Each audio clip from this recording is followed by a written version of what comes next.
Okay, we've just hit noon, so we can go ahead and get started.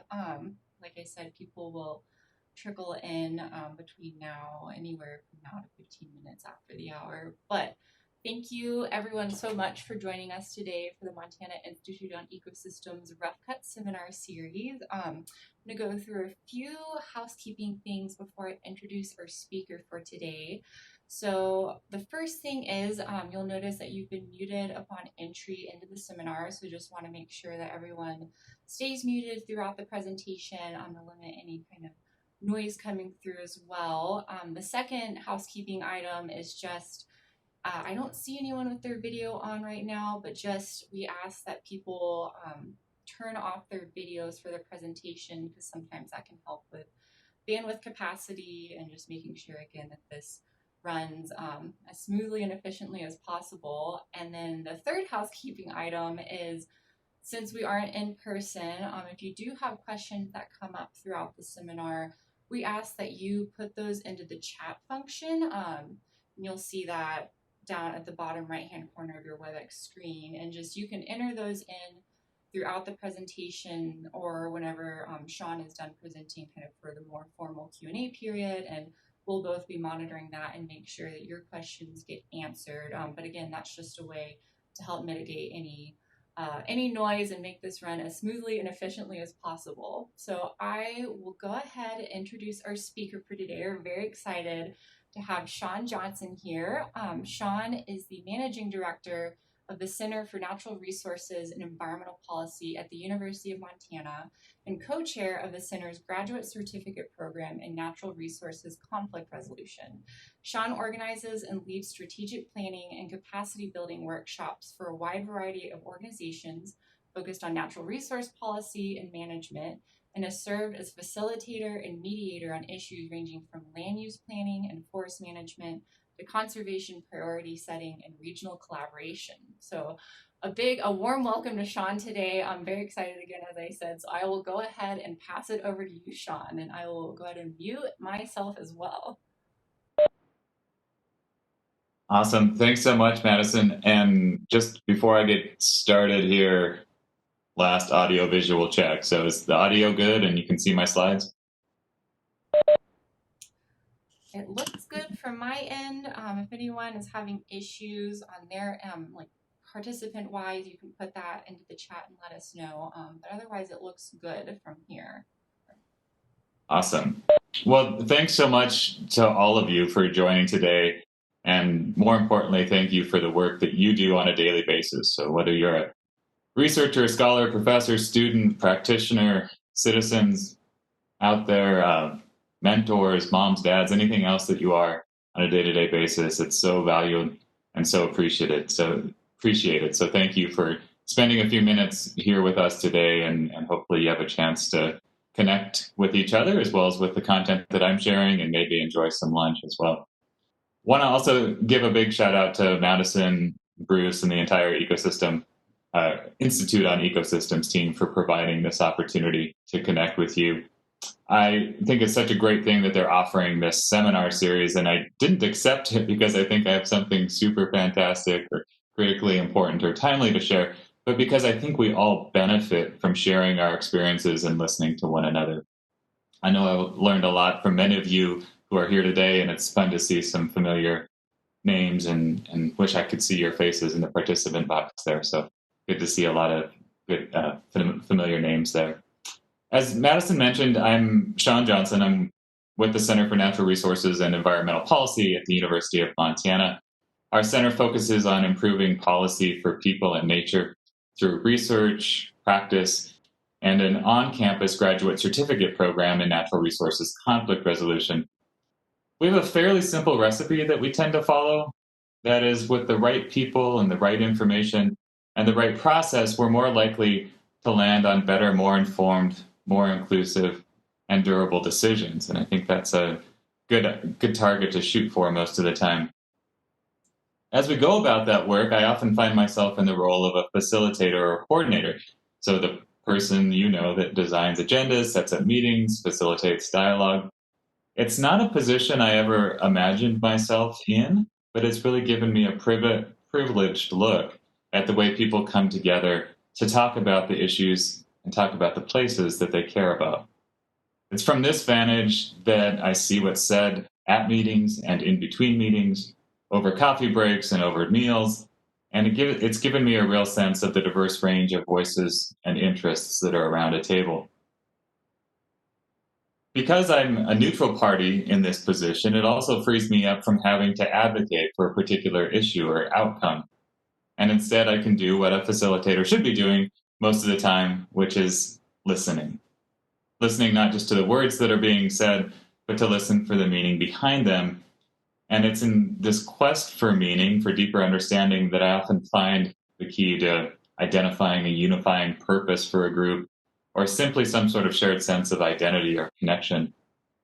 Maybe it's a shared vision or some other element of common ground, but it's through listening to understand that that comes together. So, as I was thinking about what I might share with you all today, I thought it might be interesting to focus on that piece of, well, what have I heard in all of that listening? What would be interesting to talk about if I stepped away from a descriptive approach from landscape conservation, which is the focus of much of my work and something that I often talk about, and instead provide a few observations and insights based on my role as a facilitator. So, as a facilitator, I can't help but say, how do you engage in this conversation with me as we go? And so, I do want to encourage you to share your thoughts, your questions, your observations, and experiences in the chat box as we connect today. I've found that one of the silver linings of this COVID era and being in front of our screens all the time as we are is that we can communicate in new and more dynamic ways. And chat box is one of them. So feel free to share your thoughts with each other, or if you want to message me throughout, I'll do my best to follow along. And we'll certainly make time at the end of today's presentation to circle back and explore any of those questions or ideas in more detail. So to start with, I think it's useful to provide a bit more context about what I consider large landscape conservation to be, as well as a little bit more about the role of a facilitator. So what is large landscape conservation? I think I have another image to share with you here. Yeah. Large landscape conservation is really a process as much as it is anything. It's the way to bring people together across geographies, jurisdictions, sectors, and cultures to bridge and connect fragmented landscapes and consider ways to sustain and enhance the ecological, social, cultural, and economic benefits those landscapes provide. As a conservation approach, it moves beyond traditional practices in three notable ways. First, it represents a shift in geographic scale. So by shifting across sectors, it moves, and at scale, it moves beyond site-specific and parcel-by-parcel approaches of the past to the scale at which nature actually functions, which is, as ecosystems or as watersheds, or in the case of wildlife corridors or something like that. Second, it represents a shift in perspective. So all lands in a landscape are important, not just conservation lands or what traditionally might be considered conservation lands. So here we're talking about not just wildlands, but farmlands and rangelands and timberlands, those lands that we would consider working lands. Lands with cultural and historical significance, tribal lands, our rural communities as well as our urban areas, and all lands in between that are part of that whole system. The landscape conservation perspective is the entire landscape and should be considered as a thoughtful and integrated element of a place, and we need to be thinking about it in that context as we think about shaping the future of that place. And third, landscape conservation represents a shift in process. So traditional decision-making processes and organizational structures don't necessarily scale up or connect at that same scale. And so landscape conservation efforts require us to work together in new, more collaborative, partnership-based approaches, where traditional authority is replaced with influence and empowering is the modus operandi rather than directing or commanding action. Dan Camus, a colleague, former mayor of Missoula, and probably a friend to many of you, nicely captures this shift towards a more collaborative approach to conservation in his book, The Sovereign Land. which noted that solutions to today's difficult natural resource challenges do not lie exclusively in the emergence of new technologies or management prescriptions, but more in the creative energies of individuals and groups organized around particular places that they care about. And then we have the second piece of the puzzle. What is a facilitator? Well, you've probably all seen a facilitator in action and have your own thoughts and ideas about what that might be. For a definition here, I turn to Sam Kaner, author of A Facilitator's Guide to Participatory Decision Making, and one of my go to references, who says that a facilitator is an individual who enables groups and organizations to work more effectively together, to collaborate, and to achieve synergy.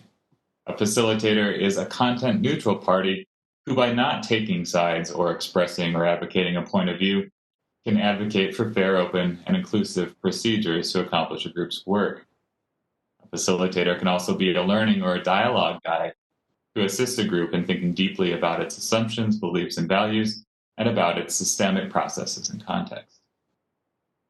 Weaving these two together, I've had the good fortune of facilitating conversations in the context of landscape scale conservation over the past 15 years, including with groups like the Roundtable on the Crown of the Continent and the High Divide Collaborative here in our home neck of the woods in the Northern Rockies, as well as a host of networks who are focused on the topic. So that includes the Network for Landscape Conservation, North American Scale, the Metropolitan Green Spaces Alliance, the Southeast Conservation Adaptation Strategy, California Landscape Stewardship Network, the Connected Conservation Effort of the National Park Service, and the Western Collaborative Conservation Network. So lots of different networks out there trying to focus on this shared space. And so what have I heard? Well, to give this some sort of context and a framework for today, I thought I'd turn to one of the existing frameworks out there for collaborative conservation and kind of model my remarks around that. So you've got this getting started phase, or getting together in phase one. Getting together in that phase is idealized as a moment when people imagine a shared future and create a shared sense of purpose. And in my reflections for today, and in reality, I think phase one is more often an airing of grievances and frustrations. So I'm going to go ahead and relabel this phase one as your frustration phase. And this comes out in a number of different ways. So it could be just this realization that everyone is connected to the landscape, but not to one another. It's something that I've heard often. Or similarly, we all work in silos. Or maybe we communicate priorities and purpose with technical terms and detailed maps, but the general public doesn't work in that same way. We need stories, we need illustrations that build personal and emotional connections to a place. Or maybe there's an observation about who's there or who's not there. I've heard things like, what an overwhelmingly white conference or conversation. That's rather shocking. This comment that I captured from some meeting notes was that someone said that the entire speaker lineup was male dominated, and that conservation and landscape scale conservation in particular is not going to succeed unless we can cross cultural boundaries, and that isn't going to happen if we don't broaden the conversation. I've also heard that time is not on our side. We don't have the time to work in the ways that we always have. In short, fill in the blank. Politics, litigation, special interests, laws, policies, funding mechanisms, they aren't working. This is all about sharing and airing those frustrations. So taking a step back and thinking about phase one, what are we actually hearing? Well, I think we're hearing that people care, and they care a lot, but they don't know how, or they don't have a place under the current system to be a part of the conversation. Second, the people actually have a sense of what's wrong, but they don't have a sense or necessarily know how to overcome the challenges that they've identified. Further, that there's a sense of not just things are wrong, but maybe there's some inherent injustice in the system. Not only is our landscape fragmented, but the ways that we work together are often exclusive, or they create unnecessary barriers. We also hear in these voices that there's a sense of urgency. People see a need for near-term action, even as they're pointing towards systemic challenges. And so we're seeing, even in this early phase one, a tension created between a more transactional approach to doing work in the past and some of the transformational changes that people want to see moving forward, and that there can be a real challenge in bringing those two respective timelines together. So let's move on to our framework again, and we've got phase 2, which in our ideally structure is working together. This is that opportunity to come together as a group. We're going to create some shared work plans and strategies that help us achieve that shared purpose and goal that we've identified in phase 1. In reality, in listening to different groups come together over the years, I would say that phase 2 is where a focus on a better future begins. Phase 2 is the phase of hope and possibility. A colleague and friend, Tony Hiss, who helped organize a 2014 National Conference on Landscape Conservation, summarized it as landscape level conservation is a different way of making sense of the world. When people start to make sense of that larger landscape, he says the first thing to get bigger is not so much the size of the property that we're looking at or the scale of our action, as it is the possibility for actions that will make a lasting difference for the future of a place. This is where people start to ask questions not about what are we going to do next year, but what are we going to do in the next 10 to 20 years that will make a difference over the next 100 years. This is a place for people to create a big tent where everyone is welcome and to imagine what a different future could look like. Again, Tony said, this provides you with a new capacity. And the question is really, where will you set your sights? Another way to put it is if someone gives you a telescope, you've never had one before, what are you going to look at first? What are you going to do with that new tool, that new insight? And people really do dream big. You hear things in this phase of conversation like, let's move beyond traditional conservation to focus on opportunities to bring together both people and nature. Let's also take this opportunity to celebrate culture and the arts. Let's include businesses in the private sector. Let's connect with classrooms, K-12, as well as higher education. Let's integrate with the public health sector and the local foods movement. Let's gather in ways beyond conferences and meetings. Let's do good work, but also learn something new, have fun, eat good food, celebrate places, go on field trips, and otherwise be much more creative than we've been in the past. So really an exciting time for a lot of groups. And what does this all suggest to me when I step back? Well, number one, there's just a ton of latent energy, passion, creativity, and capacity out there that we haven't tapped into. There are a lot of possibilities. There are many connection points that emerge when you open the conversation about what's necessary or what's important or what's desired when you talk about a place and what people care about. Unfortunately, it's not often focused on any particular objective, plan, or vision, and it's often not connected to any existing institution, organization, or framework. So in this phase, we really see a tension emerge about how to capture this sense of hope and possibility in a way that's responsive to people's desires, recognizing that those desires are expressed by many different voices and pointed in many different directions. So clearly, this is going to be a challenge. So that leads us to our next phase. Back to our existing framework of delivering results, which we're moving really quickly in this framework. This is idealized as that stage where collective planning leads to shared actions that benefits our landscapes, our communities, and our economy. So we're really seeing some good things happen. In my experience, phase 3 here is really back to a new, well, not back to the set of frustrations, but now we've come to a new and different set of frustrations. We've gained some new insights. Now we know more.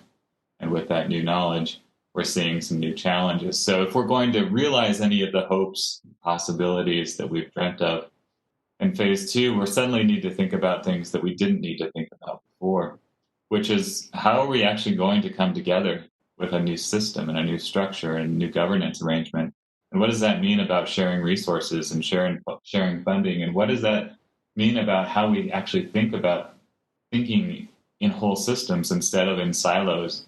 What does that mean to think in timeframes of 10 to 20 to 100 years instead of in a time frame of 1 to 2 years? what does that mean for our skill sets and our education systems and our job descriptions? What does that mean for building and sharing information and knowledge? And what does that mean just generally for the way we come together and communicate and coordinate our action? With all of those concerns and frustrations, there's also a realization in this phase that there's typically no one person or organization with the ability or the authority to do all of that, to answer those questions. And so it's going to require some sort of partnership or collaboration, conversation that helps us put together the infrastructure that can start to help us organize and prioritize our hopes and to help us realize some of those possibilities. And that's going to require trust and connection and effective relationships, because this isn't necessarily a time or a place for a new hierarchical organizational structure, but something that's more akin to a partnership. Sometimes those partnerships are in place, at least to some extent. Sometimes they're not. Sometimes there are some relationships in place, and sometimes they're not. It's at this phase that I heard one participant say during a workshop that all of this change happens at the rate of trust. This participant went on to say that I don't think we've created the trust yet. So even though you can realize some of these frustrations and needs, it really does require relationships and trust and an understanding of where you are in establishing those relationships and that trust. Once you've been able to look at that set of new frustrations, you're on to the next phase. If we look back on the idealized structure, forgot to reflect a little bit more on what I was seeing in that phase. So stepping back from some of those conversation points to what I'm really seeing as a facilitator is that the conversations that people are having are iterative, and that the deeper knowledge of what's needed and the articulation of those frustrations can't happen until people have had a chance to get together, to talk, to share their hopes and visions for the future, and to reflect on what would need to happen or change. So in short, that deep understanding, those general observations and frustrations that emerge in phase 3 really rely on phases 1 and 2. There's also a deeper realization in this phase of interdependence and relationships. And there's an emerging sense that this isn't overwhelming, that it's possible, that there are some examples out there. And you've seen some people be successful in sharing funding and resources, coming up with new structures, looking at new policies, putting new organizational and partnership infrastructure in place. And so those examples really are providing hope even in the face of those frustrations. And so finally, now we do arrive at phase 4 in the cycle, which completes the cycle in the idealized phase. This is adaptation and resilience, where we reflect back on what's working and what's not, and make some tweaks and continue building a more resilient and sustainable future. So it's a really happy end to what's been a very logical, linear process, and everyone benefits. I wish that was the case, but in reality, we've just begun. And there is adaptation and right sizing in phase 4 of the landscape conservation conversation as well. But really, this is the emergence of landscape scale conservation efforts in my mind, that you've finally gotten to a point of understanding of the complexity involved, to a point where you can have a meaningful conversation about what you're trying to do at a deeper, higher level. As one community member shared with me, this is where we realized that what we were trying to do was change, quote unquote, the vibe of the community. So that the recognition here was when they started, they were really trying to bridge silos and break down conflict and barriers. And now what they've been able to do is find and articulate values that speak to who they want to be as a people in a community and what they want to see on the landscape. And there's shared pride in that conversation. There's some social agreement around what that means for both the conservation values that they care about, but also the broader community values and agricultural values and economic and cultural and social values that they care about.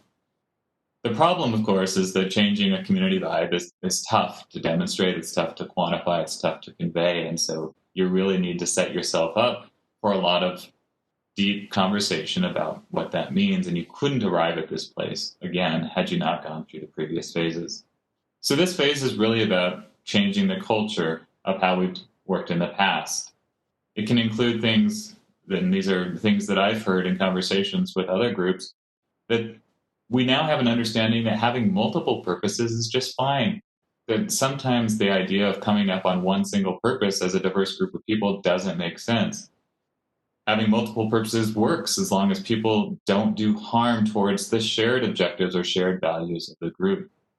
One way to think about phase four and culture change is to look at all the examples that started to emerge in the previous phase and highlight examples that work for your place and tweak them and make them your own and highlight what's working and what's not. There's also a lot of realization in this phase that divisions, competition, and power struggles are a natural part of how we interact, and that understanding that that diversity can be a strength instead of a hindrance is really a value to people. There was one group that said it was at the point when we realized that our differences were what made us an effective group, and it wasn't about coming together to a single point of purpose or trying to find that shared common denominator, that a group really realized its shared value. And this also includes the cultural normal shift that because this is an experimentation, that we're creating new structures and ways of interacting that we need to allow not just for experimentation and learning, but the ability to fail. And that any new adventure is going to require risk, and we're going to have to take action in the face of uncertainty. And that almost certainly means that we're going to encounter some failure along the way. And so, how do we build that into the system so that we're really focusing on the relationships that we need to endure any failure and learn from that? Two other quick things that I've heard during this final phase of emergence is that people are used to doing things in a specific way. And so another conversation I heard is that people just need to learn that things are changing. They've always changed and they're going to change again. And as soon as people start to see things happening differently because of how people have come together in new and different ways and embrace new practices, once they start to see those possibilities, that the real work can become. And just close by saying one of the most eloquent things that I've heard about this idea of emergence and of connection to place and to each other is a three short word phrase that was shared at one of the Roundtable on the Crown of the Continent conferences, said that we are all, quote unquote, bound by breath to come together, to work together in this landscape that we all care about. And I just found that phrase really powerful, speaking really to the fundamental elements of what it means to be alive and to be connected. So what does this mean? What do we learn in this phase? Well, that shared values, or that idea of creating your shared community vibe, is what animates the work. It's what brings people together. It's what catalyzes and sustains action. And the real challenge is to take up action that is consistent and compatible with your stated values or your desired vibe. It's less about trying to create structures that look like the past and more about empowering people to consider what they can do, both on their own and in partnership, to work towards that future desired condition or state. And it's about an expanded sense of what's possible based on who you can partner with. So understanding those diverse capacities, insights, knowledge, and abilities that different people bring, and stitching those together in new ways that move beyond the boundaries of what we thought was possible within the past organizational and institutional environment in which we worked.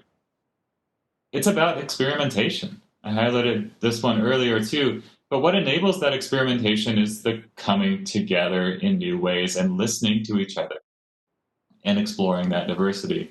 So there's tremendous value in creating and sustaining landscape conservation forums. And that's really the way the work has come together, is that we're creating new opportunities to facilitate, manage, and sustain forums, conversations, ways of interacting that are creative engines. And those engines are helping us imagine a future for our landscapes that supports us, that sustains us, and that shapes our communities. I'm pleased to report through the work that I've done and through the different interactions I've had with different networks out there, that there are hundreds of these forums now in place across the United States and increasingly across the world. So it's a tremendously exciting time to be a part of the landscape conservation community, to learn about what's working and what's not, and to start to build in the infrastructure to share those best practices, lessons learned, and new approaches across communities.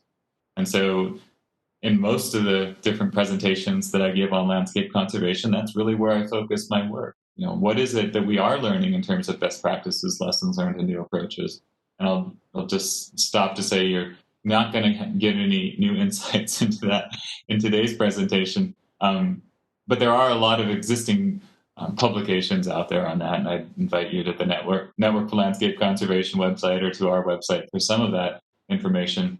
But it's really about putting in place the ability to connect and then to share that information, to build in the education and training elements, to help us reflect on the skills, the knowledge, the abilities, the approaches that will help people be successful.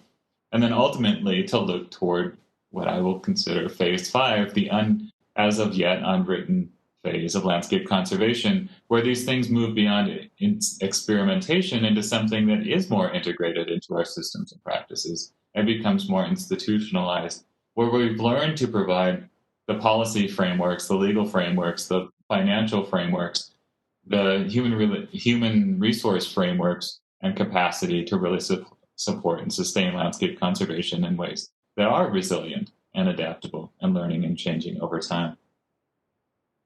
So as I start to look towards wrapping things up and then looking to you guys for any questions or insights or additions, just a couple of things.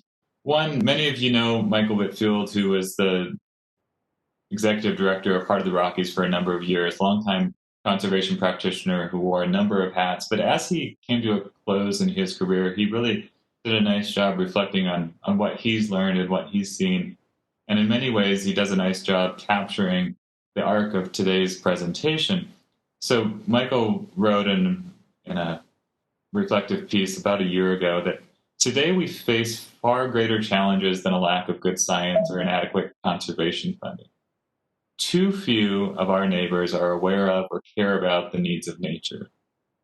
Fewer and fewer of our people recognize the importance of connection to nature in their own lives or understand the importance of healthy natural systems for their social well-being. Too many of our people struggle with the day-to-day needs for food and shelter, let alone considerations for conservation of the broader landscape. In our current time, we have allowed our diversity of perspectives and needs to divide us rather than to enrich our work together. We need more bridges. We need fewer barriers. True conservation collaboration that is broad in participation and comprehensive in goal setting can build those bridges. And it's a critical time for building those bridges, not just in our stewardship of our natural landscapes, but in the stewardship of our society. So I really do feel like this is a practice that's at the leading edge of what's possible. We're seeing just an onslaught of continually new insights, technologies, and ways of working together. Those things are emerging on their own, but they're also converging in new ways. The challenge and the opportunity for all of us is not only to figure out what to do with all those new abilities, it's also about how to connect them to our existing work and our infrastructure that we have in place so that it's additive, that it builds a bridge towards the future, that it builds on our existing skills and competencies in a way that's helpful and that helps us find a way to work towards that future that we desire for our landscapes and our communities. And I think to do that, it really is about people first. It's about us listening to one another. It's about us understanding where each voice is coming from. But it's about doing so in a way that moves beyond, in some cases, those formal power structures of authority. It's really more about how do we trust and connect and empower one another. And with that, I think it's a part of the conversation is that every voice matters. Your voice matters. And so just to personalize this in closing, I think we all have a role in shaping our communities and landscapes. And so I'd ask you to reflect here on what is your role in shaping that collective future? What is your hope? What possibility do you see? Where can your talents, your experiences, your insights and abilities be a part of that conversation? What do you need from others? What do you need from someone like me who's trying to bridge those together in some sort of facilitative way? And how generally do we build more bridges and more connections to leverage our unique abilities and capacities? And just and know this is probably a well-worn and familiar quote for a lot of people, but it just reminds me of the Wallace Stegner quote that one cannot be pessimistic about the West, that this is the native home of hope. And when the West fully learns that cooperation, not rugged individualism, is the quality that most characterizes and preserves it, then it will have achieved itself and outlived its origins. Then it will have it, or then it has a chance to create a society to match its scenery.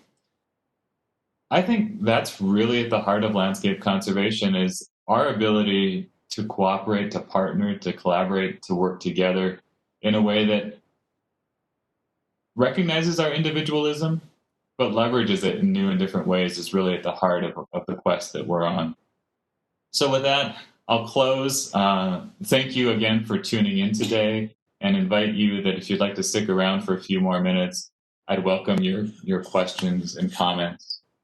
I really do think this is a ongoing conversation. So just here on the screen, not just an invitation to share your thoughts and questions, but my email in case you'd like to drop a line or be in touch or ask any questions in the future. So with that, I'll close and I think we can take questions either live or over the chat box. And Madison, I don't know if you typically facilitate this or if you'd like me to. Yeah, so yes, as I said before, if you have questions, enter those into the chat function, and we can make sure, yeah, that Shawn, I can facilitate or like help you see what questions are coming in and read those off to you can see as well.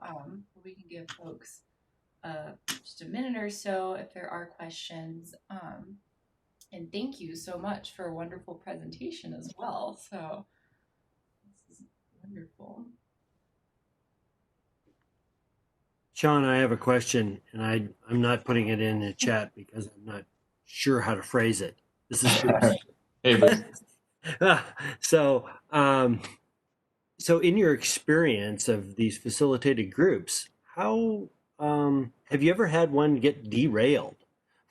And if so, what derailed it? In other words, so that a group may be disbanded, and at what phase maybe did they disband? That's a really good question, and I would say every group reaches its point of its existential moment of does it continue or does it not continue, and what are some of those challenges that it encounters along the way that really lead to those existential questions. And so it's not that has this ever happened, but how often does it happen? I would say, and um, I I'm trying to think of a specific example to provide a little bit of more context to that. Well, I'll just say so. Some of the work that I did early on with the National Network for Landscape Conservation, I think I was brought in earlier. It was one of the first projects I worked on. There were a lot of national level voices involved in that, a lot of expectations around what would happen, and I thought I was doing really good work at the beginning, trying to keep people connected. And about 6 months into launching this network, I started getting all of this um, email and feedback that this just really wasn't delivering, that expectations weren't being met, that it was a lot of extra work, and that it wasn't having the impact that people wanted. And so we were at that point where I'd say we'd started to move kind of into that phase, what I characterize as phase 3 of really understanding that this is really difficult work, and it's because we have to think outside the box. We have to think in systems. We have to start sharing knowledge and resources and funding in different ways. We have to think about institutions and different things that are real constraints in different ways. And I think people were either unwilling or unable to think about how to bridge some of those divides. And so the question really was, well, is this adding value, and can we do it, and does it make sense? And so we had some really hard conversations just asking ourselves, is it worth it, and should we continue, and if so, how can Shawn be a part in bridging some of those things and make sure that people are connected and communicating and coordinating in new ways, because I think that was the other part of it, was that people just weren't sure all the time what was happening or wasn't, and how was it adding value to their work on the ground. So it's really complex space, and there's so many, because of that complexity, there are so many opportunities for missteps along the way. So a little bit of a rambling answer there for you, Bruce, but there's so many pitfalls along the way that I think one of the other things that people need to build into any landscape conservation effort is just that knowledge that this is messy and that it is complicated, and that you need to build in room for failure, but to make room for the conversation about what to do with that. And I will say that there's kind of a preconceived notion that collaboration should exist in perpetuity, and I don't ascribe to that. I think if a group comes together and all they want to do is share information and build relationships, and they've accomplished that, then it's okay to move on. You know, that they've accomplished whatever it is that they wanted to do. Any other thoughts or questions out there, or is that? Do you have a follow up to that, Bruce? Was that helpful? That was helpful. And I do have another question, but I'd see if others do first.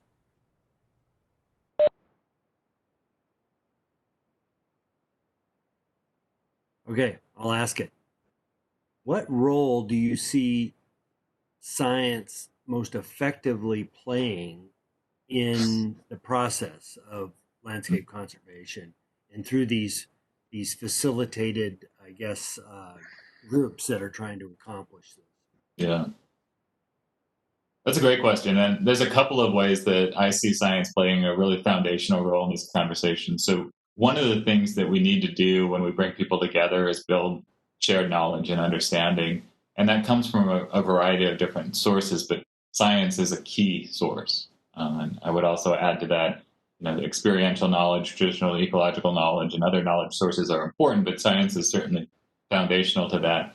The challenge that we sometimes face when we bring different voices together and different perspectives is that you sometimes end up with competing science. And so the other thing that you need to think about in the context of landscape conservation is how to work through any interpretations of science, or actually different findings of science that may be incompatible or inconsistent in some places.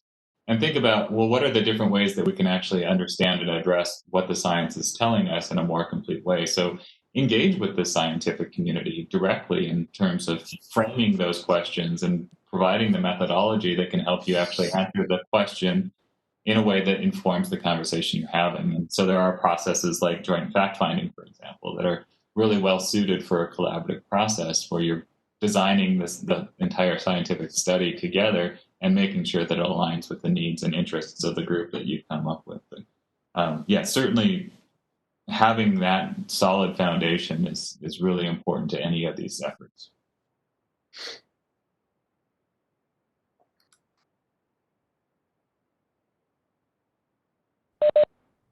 Hey, Shawn, David Diamond here. I've got a question. Hey, David. So you mentioned the need to organize around a place. And I guess I'm interested in your thoughts on scale and if it's changed at all over the last 6 months as we've been unable to share each other's breath in convening. And instead we've been working on Zoom, which in some ways allows us to connect, infinitely, but in others, cuts us off from that sharing.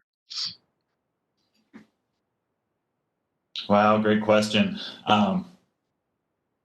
So one of the things that I've been able to do as a result of being connected to these networks is we've done quite a few different surveys of different landscape conservation efforts. And one of the things we often ask is, what scale do you operationalize at, or what is your landscape? And so we usually couch that in the terms of large landscape conservation, but they really vary in terms of something that's a few thousand acres to things that are literally hundreds of millions of acres. And so you see this really wide variation.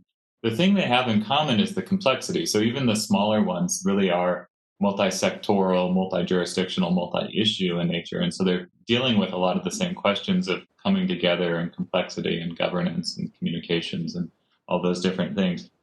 And I think because of that wide variation, I'm going to give you the very typical answer of it depends on the context in which you're working, what scale is maybe the right fit for your group or for your landscape.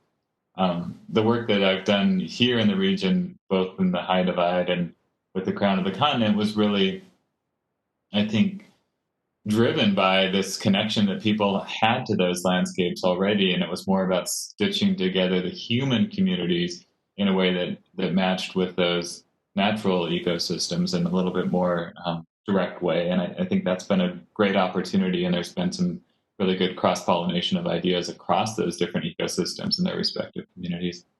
I think in the era of COVID, what I'm seeing is a lot of dynamism is the word I'm going to use, because there are certainly new constraints. I've got lower back pain that I didn't know I could have from sitting in front of the screen so much day after day.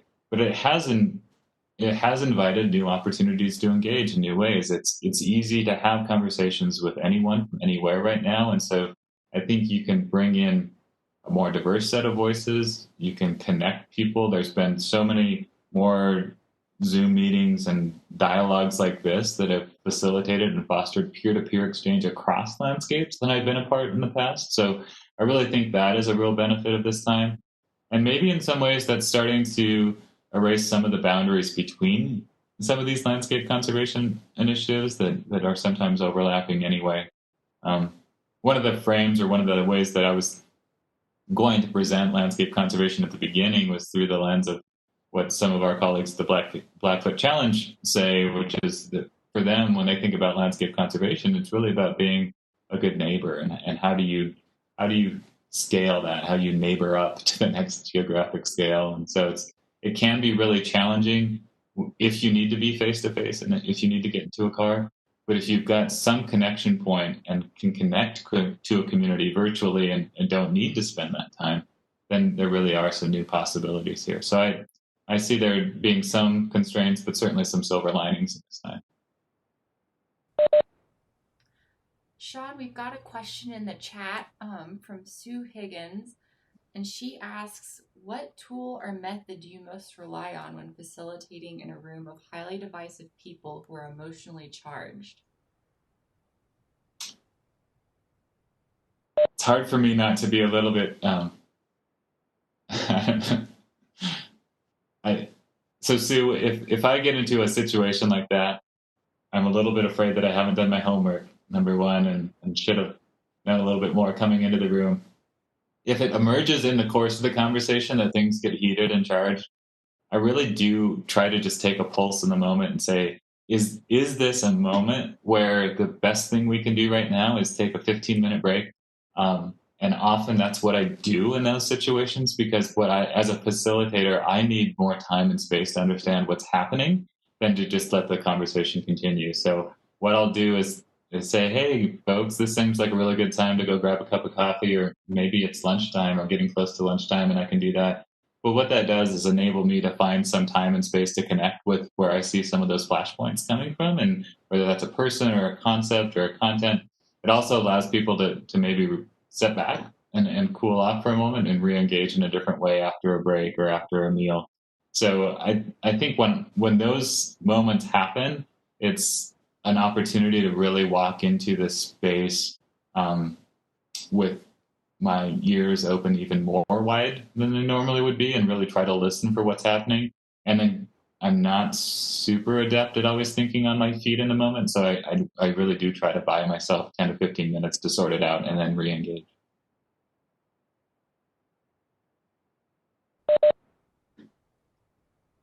Awesome. Thank you, Shawn. Do we have any other questions from the attendees today?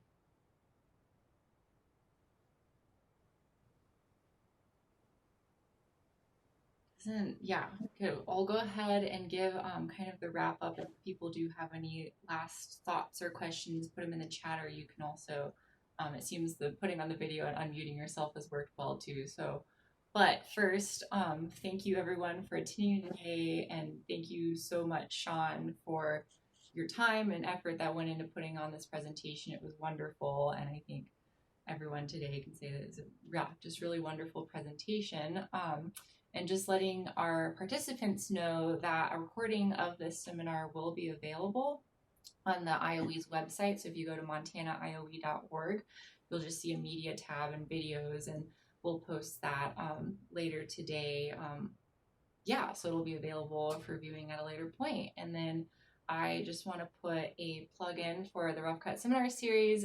We'll have another one next week, next Wednesday on the 23rd at noon. And we'll have Dr. Elizabeth Meredith from the Montana Bureau of Mines and Geology speaking to us about our project in the Powder River Basin. So hope you'll be able to join us for that. We have a lot of thank yous coming in the chat for Shawn. So yes, thank you so much again for presenting. And yeah, like Shawn has put his information up there. So if you do have any questions or follow-up discussion, you can contact him there. So thank you everyone so much. And Shawn, do you have any parting final thoughts or anything before we sign off?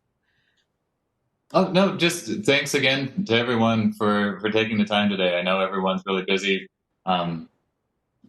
Stay healthy out there. Hopefully the air clears and we can enjoy fall in the Northern Rockies here in the coming weeks. But really good to be with you all today. Thank you again, Madison, and everyone enjoy the rest of the week. Awesome. Thank you so much. And yeah, have a good rest of your Wednesday.